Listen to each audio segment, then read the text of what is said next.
일단 법회를 시작하겠습니다. 명절은 잘 보내셨습니까? 네. 시간 계획표에 의하면 2시부터 40분까지 수행을 하고 좀 쉬었다가 3시부터 법회가 시작이 되는데요. 그동안 이제 몇 주 동안 걸쳐가지고 요 수행 시간에 조금씩 그 수행과 관련한 이야기들을 조금씩 해왔거든요. 그래서 오늘도 수행과 관련한 이야기를 간략한 안내만 좀 드리고 지난주처럼 40분 내내 설법하지 않고 한 20분이라도 우리가 좀 직접 앉는 시간을 같이 갖고 그렇게 하겠습니다. 교재에서 346페이지를 한번 보시겠습니다.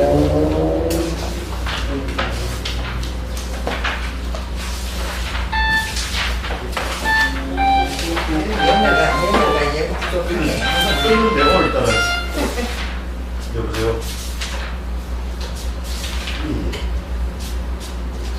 예, 말씀하시는 소리니까 346. 아이고 예. 잘못됐네. 얘는 같이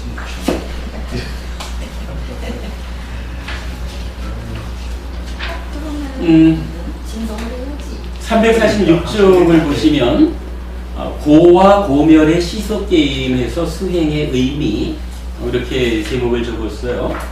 앞에 조금만 읽어보겠습니다. 쇠퇴경은 탐진치와般냐의 반비례 관계를 말합니다. 사리푸타 존재는 이렇게 말합니다. 도반들이여 어떤 비구든 비군이든 자신 안에서 4가지 법을 관찰하게 되면 이러한 결론에 도달해야 합니다. 나는 유익한 법들로부터 쇠퇴할 것이다. 세종께서도 이것을 쇠퇴라고 하셨다. 라고 무엇이 넷입니까? 탐욕이 드세워짐, 성냄이 드세워짐, 어리석음이 드세워짐, 심오한 곳에 옳고 그름을 보는 통찰지의 눈을 가지지 못하는 것입니다. 도반들이여 어떤 비구든 비군이든 자신 안에서 4가지 법을 관찰하게 되면 이러한 결론에 도달해야 합니다. 나는 유익한 법들로부터 쇠퇴할 것이다. 세종께서도 이것을 쇠퇴라고 하셨다라고 또한 이어서 도반들이여 어떤 비구든 비군이든 자신 안에서 4가지 법을 관찰하게 되면 이러한 결론에 도달해야 합니다. 나는 유익한 법들로부터 쇠퇴하지 않는다. 세종께서도 이것은 쇠퇴가 아니라고 하셨다라고 무엇이 넷입니까? 탐욕이 감소함, 성냄이 감소함, 어리석음이 감소함, 심오한 곳에 옳고 그름을 보는 통찰지의 눈을 가지는 것입니다. 도반들이여 어떤 비구든 비군이든 자신 안에서 4가지 법을 관찰하게 되면 이러한 결론에 도달해야 합니다. 나는 유익한 법들로부터 쇠퇴하지 않는다. 세종께서도 이것은 쇠퇴가 아니라고 하셨다라고 말합니다. 자기 안에서 탐진치가 드세워지고般냐, 지혜가 작용하지 못하면 쇠퇴하고 탐진치가 줄어들고般냐가 작용하면 쇠퇴하지 않는다는 것입니다. 그런데 이 말은 탐진치가 드세워지면般냐가 작용하지 못하고般냐가 작용하면 탐진치가 줄어드는 것을 의미합니다. 즉 탐진치와般냐는 반비례 관계인 것입니다. 이때 쇠퇴는 괴로움을 향하는 삶입니다. 살아갈수록 괴로움은 늘어나고 행복은 줄어드는 삶입니다. 쇠퇴하지 않음은 괴로움의 소멸, 고멸을 향하는 삶입니다. 살아갈수록 괴로움은 줄어들고 행복은 늘어나는 삶입니다. 향상하는 삶인 것입니다. 단순한 이야기인데요. 탐진치라는 게 있다는 거죠. 욕심과 성냄과 어리석음인데 요 탐진치하고般냐, 지혜라는 게 있는데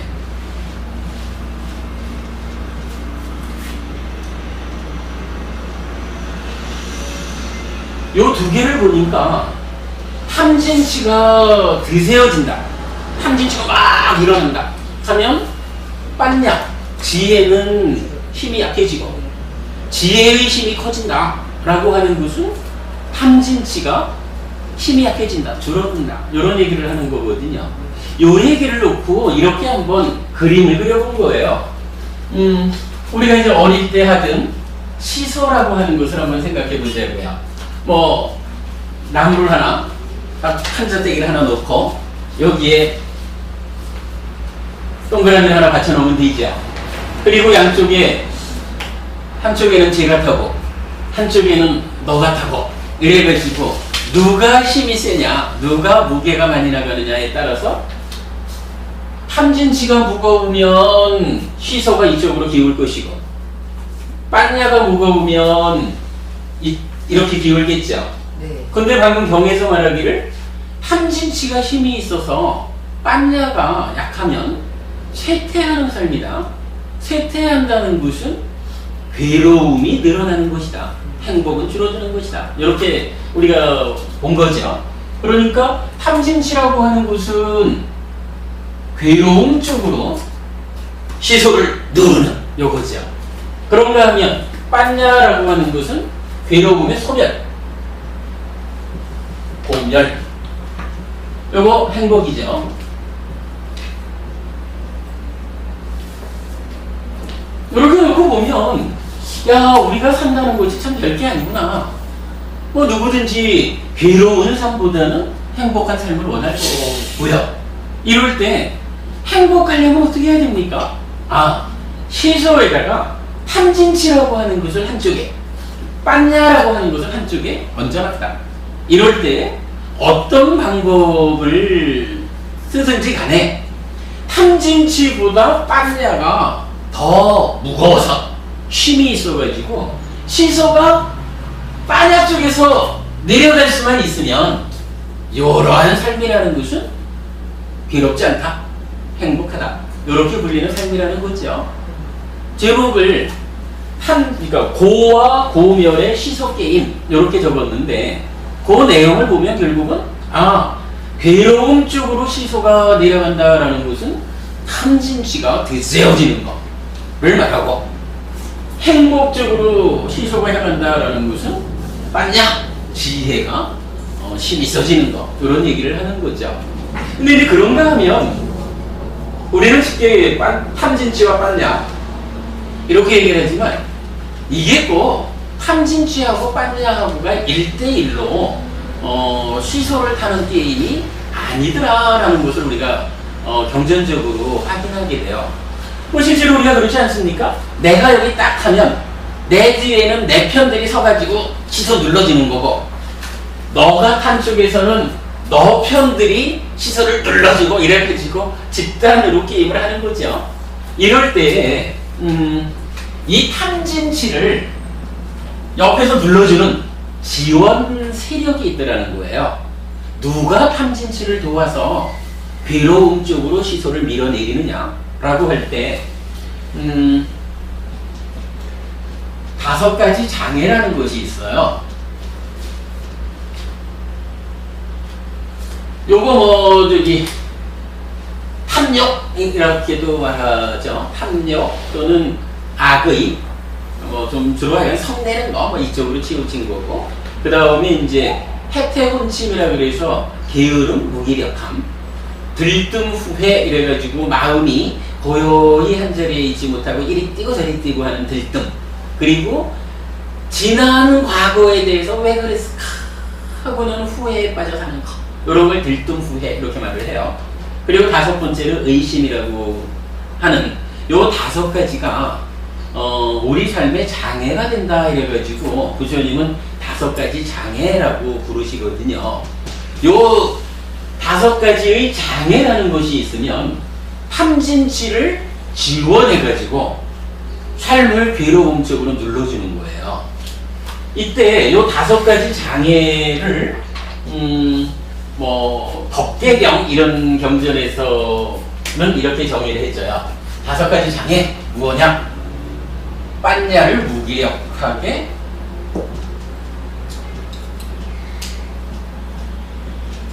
빨냐를 무력화시키는 것, 이렇게 정의를 하고 있거든요. 그러니까 내 마음 안에 욕심이 있고 성냄이 있고 해태혼침, 게으름, 무기력함 이렇게 처져 있고 들뜸 후회, 이리 뛰고 마음이 늘 산만하고 과거에 묶여가지고 후회만 하고 앉아있고, 왜 그랬을까 그때? 그때 좀 내가 공부를 잘했으면 지금 이렇게 여러 개 맥락 앉아 있어봐야 이거 쓸모없다는 얘기거든요. 옛날에 공부 안 해가지고 지금 힘들잖아 이러면은 왜 옛날에 공부 안 했을까 이러는 게 아니라 아이고 공부 안 해서 힘든 삶을 또 만들지 않으려면 지금 공부하자.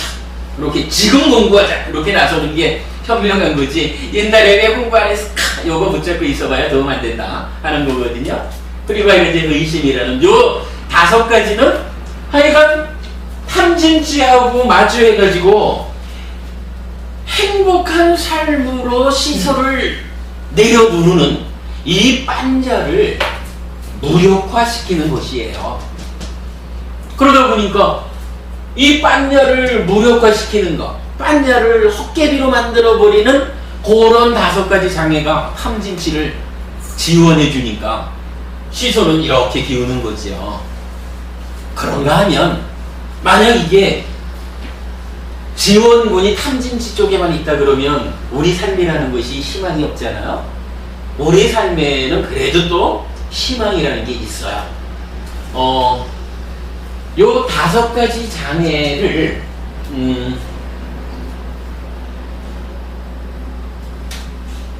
재미있어요. 5가지 장애를 무력화시키는 것, 그런 게 또 하나 있어요. 경전에서는 요 5가지 장애를 빵야를 무력화시킨다라고 하면서 뭐라고 표현을 하냐 하면 전적으로 해로운 덩어리 이렇게 표현을 하거든요. 그럴만하죠. 빵야를 무력화시켜가지고 삶을 괴로움으로 이끄는 거니까 전적으로 해로운 덩어리죠. 이럴 때 경전에서 말하기를 전적으로 유익한 덩어리가 있다 이렇게 말을 해요.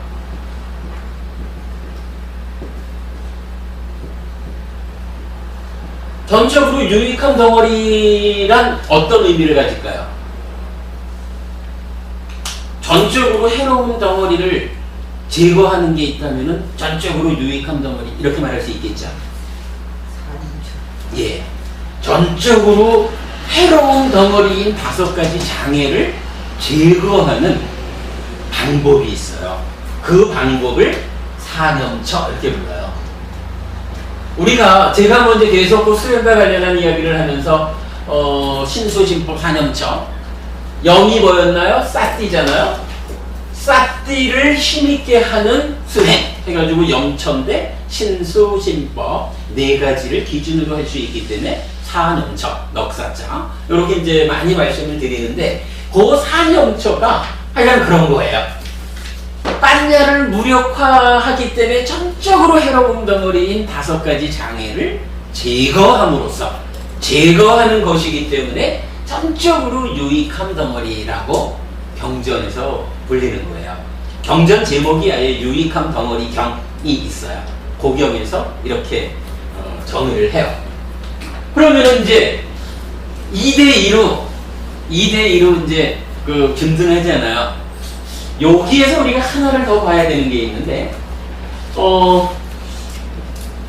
직접 시소를 탄 탐진치를 지원하는 5가지 장애가 있는데, 이 장애의 선봉에 쓰는 게 있어요.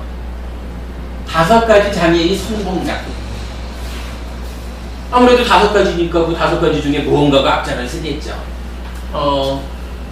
요거 까마라고 이제 쓰는데, 그래 번역된 경전에 의하면은 뭐 감각적 욕망 또는 뭐 감각적 쾌락에 대한 욕망 이런 식으로 번역을 하고 있는데 우리 법대에서는 요 까마를 그렇게 번역을 안 해요. 우리가 뒤에 공부를 하겠지만은 기본적으로 감각한다라고 하는 것은 감각은 색수상행 아니지 안, 이비, 설신, 의 6개로 감각하잖아요. 색, 성향, 미적, 법 6개를. 그런데 요 까마라고 하는 것은 그 중에 의와 법을 제외하고 안, 이비, 설신 그러니까 몸의 5가지 감각 주관이 물질적인 각각의 대상 색, 성향, 미적 그러니까 물질적인 몸이 물질적인 대상을 감각할 때 거기에 욕탐이 개입했다. 요건 내 거 하고 싶은 요런 마음이 끼어들면 그때 그거를 까마라고 불러요. 그래서 이제 우리 법대에서는 요를 감각적 욕망 이렇게 안 쓰고 외적 바깥 거 외적 대상에 대한 욕탐 이렇게 번역을 하거든요. 근데 하여간 요 까마라고 하는 것이 5가지 장애의 선봉에서야. 그러니까 5가지 장애 처음에 탐욕, 욕심 이렇게 말하는 그게 까마를 의미해요. 그런가 하면 요 사념처 신수신법의 4가지를 기준으로 싹띠를 강화하는 요 사념처도 선봉장이 있어요. 요거는 그냥 간단해요. 어차피 싹띠를 확립하는 수행이니까 선봉장 자체가 싹띠 이렇게 표현할 수가 있어요. 그러면 까마가 선봉에선 5가지 장애의 지원을 받아서 탐진치가 우리 삶을 괴로움으로 끌고 가려고 시소의 한쪽에서 힘을 주고 있거든요. 거기에 대응해가지고 싹띠가 선봉에서는 사념처가 빤냐를 지원해가지고 우리 삶을 행복으로 이끌고 가려고 힘을 주고 있어요. 여기에서 누가 힘이 강하냐, 누구의 무게가 크냐에 따라서 우리 삶이 괴로움으로 나아가느냐, 행복으로 나아가느냐 이렇게 구분할 수 있다라는 거 간략하게만 이렇게 설명을 드릴게요. 이 내용이 우리 교재에 방금 읽어드린 것이 이제 몇 페이지가 됩니다만은 요 얘기를 제가 이제 요약해서 정리를 했고요. 쭉 넘어가 보시면 350페이지에 이 내용이 그림으로 그려져 있어요. 고와 고멸의 시석기 보시죠? 네. 그러면 까마 5가지 장애 탐진치에서 괴로움으로 쏴띠 사념처의 빤냐가 고멸로 이렇게 이제 나타나 있고요. 요 얘기를 이제 지원 관계로 나타낸 시속 게임에서 옆에 페이지에 나와 있는데 제가 방금 말씀드렸듯이 직접적으로 전투하는 당사자는 탐진치와 빤냐예요. 근데 요거를 지원하는 것은 빤냐를 무력화시킴으로써 전적으로 해로움 덩어리인 5가지 장애가 지원군이 되고 그 선봉에 까마가 외적 대상에 대한 욕탐, 까마가 선봉을 쓰고 있다라는 게 나타나져 있고 그런가 하면 빤냐를 무력화시켜서 전적으로 해로운 덩어리인 5가지 장애를 제거하기 때문에 전적으로 유익함 덩어리라고 불리는 사념처를 싹띠가 선봉에 서서 빤냐가 전투하는 데에 힘을 보태죠. 그래가지고 괴로움의 소멸로 나아간다. 그랬을 때 이제 이 싸움이 전투 내용이 됐는데 이 싸움의 결과로 탐진치는 죄로가 되고 빤냐가 백이 되는 요 상태가 되면 그런 상태를 무엇이라 부르느냐라고 할 때 바로 아라한 이렇게 부른다는 거예요. 그러니까 이제 더 이상 탐진치는 없어. 탐진치는 완전히 뿌리 뽑혀나갔고 오직 빤냐로서의 상 아라한 윤회에서 벗어났다 이렇게 말하는 거죠. 해탈했다. 그 다음 장 보시면 덕계경과 유익함 덩어리경으로 본 사념처 이랬는데 제가 지금 말씀드린 그 내용들이 적혀 있어요. 그렇죠. 5가지 장애와 사념처에서 5가지 장애는 빤냐를 무력화시킨다. 전적으로 해로운 덩어리다. 그래서 인간의 법을 초월한 성자들에게 적합한 지화견의 특별함을 증득하는 것이 5가지 장애가 있는 한 불가능하다. 그렇게 되는 거고 그런가 하면 사념처로서 사념처는 전적으로 유익함 덩어리고 5가지 장애를 제거해서 빤냐를 활성화시킬 때 이러한 지화견의 특별함을 증득하는 것이 가능하다라고 도표를 그려놨습니다. 그림력은 상당히 잘 그려진 그림이죠. 네. 선생님 직접 다 그러셨습니까? 이걸 예, 이건 다 제가 한 겁니다. 고안을 갖다가 예. 고안을 갖다가 하고 예. 참 요 한글 문서로 합니다. 아니 근데 그 다른데 이런 게 그래 독점 나오는 게 예. 그래 있습니까? 아마 뭐 어떤 분 표현으로는 이렇게 그림으로 교리를 나타내는 곳은 해프리 법당이 세계 최초가 아니냐 이렇게 이제 표현을 합니다. 예. 뭐 나름대로도 이제 어떤 시도들을 합니다만은 우리 같이 이렇게 그려지는 곳은 잘 보이지 못한 것 같아요. 자, 쇠퇴하는 법과 그 다음 장에 쇠퇴하지 않는 법이 있는데 요거는 뭐 좀 설명이 필요한 부분이라서 다음번에 그 수업 시간을 통해서 한번 설명을 드리도록 하겠습니다. 자, 요렇게 그냥 대략적으로 수행이라고 하는 것이 뭐 하는 거냐라고 하니 바로 까마의 성공, 까마가 성공해서 5가지 장애를 제거함으로써 함진치를 제거하는 뭐 그러한 일을 싹띠가 성공해서서 사념초 수행 그럼으로써般냐를 힘있게 해서 성취하는 것이다. 뭐 이런 이제 수행에 대한 아주 그 개념적 기본적인 개념이 설명되었다 이렇게 말할 수 있겠죠. 자, 이렇게 이제 설명드린 거로 하고 지금부터 한 15분만 같이 앉도록 하겠습니다.